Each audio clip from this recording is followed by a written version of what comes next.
수없이 많은 이름들이 있었는데 다 뭐가 좀 어색하고 뭐 마음에 안 들었다가 어느 날 윤준호 씨가 델리 스파이스 왔더니 그래갖고 괜찮게 들렸어요, 그 이름이.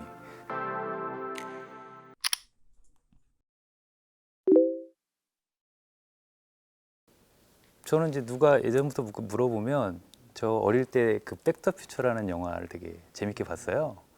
그래서 그때 이런 무대에서 막 마이클 제이 폭스가 막 기타를 열심히 신나게 치던 장면이 그때 기타라는 악기에 좀 관심을 갖게 됐었던 것 같아요. 그래서 그때부터 이렇게 좀 조금씩 집에서 친 게 시작이지 않을까 싶어요. 그러니까 음악을 업으로 한다는 건 정말 나와 다른 어떤 특별한 사람만이 할 수 있는 거라고 생각을 했어요. 감히 그런 생각을 해보지도 못했고 그냥 나는 그냥 그 사람들이 하는 거 좀 이렇게 흉내나 좀 내고 뭐 그 사람들이 새로 뭐 발표하면 찾아서 듣고 뭐 그걸 즐기는 소비하는 그런 사람이지 뭐 내가 뭘 직접 만들 수 있다고 생각하지는 않았던 것 같아요. 일단 뭐 그 시절에는 빌보드 차트 위주로 음악을 들었죠. 이렇게 레코드샵에 가면 그 주에 뭐 핫백 차트라고 그래서 요즘 많이 회자되는 그때는 거기에 올라 있는 음악들을 이렇게 찾아서 듣는 게 재미였던 것 같아요.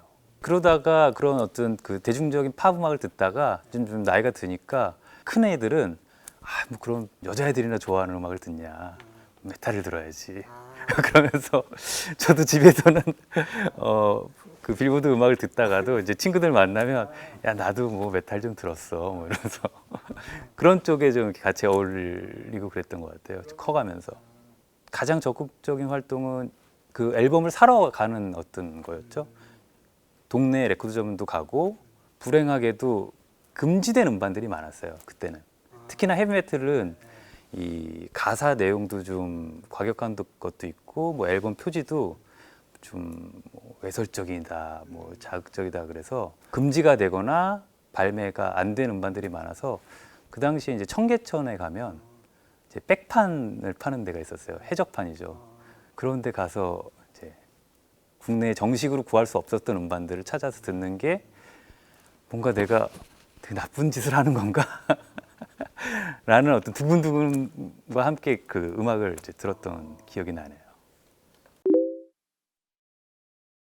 그러니까 90년대는 그 얼터너티브 락 조류가 있었어요, 미국에서. 그러니까 락의 어떤 주류가 헤비메탈이라면 왜 꼭 그렇게 소리가 막 커야 되고 높이 올라가야 되고 빨라야 되고 연주를 잘해야 되는 게 그 어떤 하나의 틀이 됐어요, 락 음악에. 이제 그런 거로부터 좀 자유로운 음악들이 미국에서 이렇게 어떤 흐름이 있었죠. 그래서 그거를 접하고 저도 좀 생각을 다른 좋은 것도 있구나. 꼭 그렇게 못해도 저런 거는 나도 좀 할 수 있지 않을까라는 생각을 조금 하게 된 것 같아요, 그때.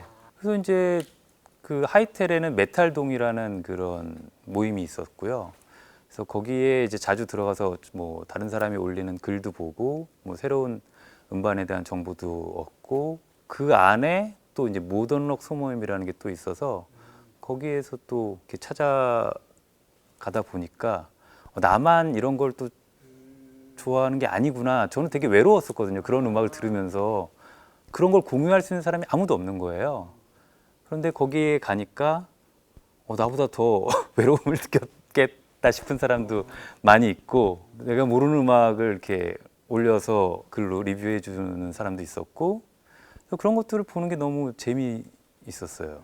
그러다가 거기 이제 구인 광고란이 있었는데 왜 그게 음악 모임에 그게 있는지 모르겠는데 뭐 아무튼 어떤 멤버를 구하기도 하고 음악 소모임에 뭐 회원을 모집하기도 하고 뭐 그런 여러 가지 사람을 구하는 뭐 게시판이 있었어요. 그 게시판에 이제 나는 이런 멤버를 찾는다라고 이제 제가 글을 올리게 됐죠. 생각보다 너무 없었고요. 딱 한 명 찾아왔는데 그때 베이스 치는 윤준호 씨가 연락을 줬죠. 저 혼자였고 이제 드럼도 구하고 베이스도 구하고 키보드도 구하고 다 이렇게 올렸는데 근데 이제 베이스만 먼저 구해져서 둘이 이제 뭐 의기투합해서 또 다시 또 글을 올려서 드럼도 구하고 구인 광고를 통해서 베이스 윤준호 씨 만나고 드럼 오인록 씨 만나고 그랬던 거죠. 이름을 그때는 없었어요. 다들 누구는 학교 다니고 누구는 회사 다니고 뭐 이랬어서 뭐 직장인 밴드 같은 시기였거든요. 그냥 합주실에서는 이름을 뭐 윤준호 씨 이름으로 뭐 윤준호 밴드 뭐 이런 식으로 예약을 하기도 하고 그랬다가 들어가서 공연을 해야 되는 일이 생겼는데 그때 밴드 이름을 빨리 정했어야 돼서 한참 회의 끝에 이제 델리 스파이스라는 이름이 나오게 됐죠. 수없이 많은 이름들이 있었는데 다 뭐가 좀 어색하고 뭐 마음에 안 들었다가 어느 날 윤준호 씨가 델리 스파이스 왔더니 그래갖고 괜찮게 들렸어요, 그 이름이. 그래서 그걸로 하자. 윤준호 씨 말에 의하면 그냥 그 단어가 먼저 떠올랐대요. 그래서 거기에 나중에 사람들이 하도 물어보니까 맛있는 양념, 한국 음악계의 뭐 양념이 되겠다 뭐 이런 말을 하기도 하고 그러니까 말이 먼저 떠오르고 그거에 대한 이제 뭐 설명들은 나중에 뭐 갖다 붙이게 된 경우라고 할 수 있죠. 연습을 하는 게 너무 좋았어요. 그때는 언제 만나서 몇 시에 같이 합주하자. 그냥 각자 좋아하는 곡을 몇 곡 정해서 이렇게 각자 개인 연습집에서 좀 해서 합주실에서 같이 맞춰보는 게 그게 너무 재밌었던 것 같아요. 유일한 그 행복이었고 그걸로 이제 우연히 공연도 하게 됐죠. 트럭에 몇 번 놀러 갔었는데 재밌는 친구들이 많이 있더라고요. 막 여기서 어제 객석에 있던 친구가 막 올라와서 공연도 하기도 하고 뭐 이런 공간이 있나 싶었었어요. 처음에는 홍대에서 특이한 친구들은 다 여기 왔나. 그게 아마 95년쯤 아니었을까 싶어요. 95년 그때 U2 노래도 하고요. 보통 이제 그런 카피곡들을 많이 했었죠. 트럭에 몇 번 서고 또 그때 우후죽순처럼 또 클럽이 주변에 많이 생겼어요. 그래서 뭐 다른 클럽에서도 좀 해볼까 싶어서 이제 그쪽에 가서 하기도 하고 몇 번씩은 다 했던 것 같아요. 저희는 그래도 이렇게 시작하면서 저희 노래도 같이 좀 많이 하려고 했었거든요. 주마다 뭐 새로운 곡을 한다라는 약간 그런 목표를 정하기도 하고 이번에 새로 무대 할 때는 신곡을 꼭 하나 한다. 그런 목표로 이렇게 저희 노래를 많이 해서 나중에는 저희 노래가 더 많은 비중을 차지하게 됐었어요. 그래서 그러면서 이제 데모 테이프도 만들고 그래서 그거를 온라인으로 신청을 받아서 판매도 하고 거기 구인 광고란이 있고요. 또 판매란도 있어요. 판매 뭐 구입 뭐 이런 온라인 장터처럼 그러면 이제 거기에 저희가 데모 테이프를 만들어서 뭐 얼마에 팝니다. 그러면 이제 계좌로 받아서 저희가 테이프를 보내주죠.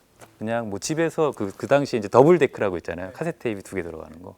이쪽에서 재생을 누르고 이쪽에서 녹음을 눌러서 계속 이제 복사를. 당시에 그래도 그 테이프 꽤 잘 팔렸어요. 부지런히 그 복사를 했었어야 됐어요.